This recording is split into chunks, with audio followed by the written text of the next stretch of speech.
സത്യത്തിൽ മലയാളികൾ got scammed. റോമാ നഗരം കത്തിയെറിയുമ്പോൾ വീണ വായിച്ച നീറോ ചക്രവർത്തിയെ കുറിച്ച് നിങ്ങൾ കേട്ടിട്ടില്ലേ?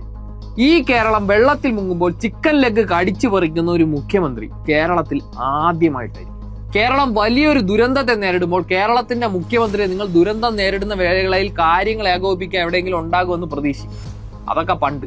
അന്നത്തെ മുഖ്യമന്ത്രി അല്ല ഇന്നത്തെ മുഖ്യമന്ത്രി. ഇന്നത്തെ മുഖ്യമന്ത്രിയുടെ പ്രയോറിറ്റി പൊന്നാനി പോയി ചിക്കൻ പീസും വിരുന്നും കഴിക്കുകയായിരുന്നു. രാവിലെ തന്നെ ഇടിമണ്ണിക്കൽ ജ്വല്ലറിയുടെ ഉദ്ഘാടനമൊക്കെയാണ്. അതിനോടൊപ്പം ഇടയ്ക്ക് ഹെലികോപ്റ്ററിൽ ഒരു ചുറ്റിയടിക്കൽ, സ്വന്തം കാര്യങ്ങൾ.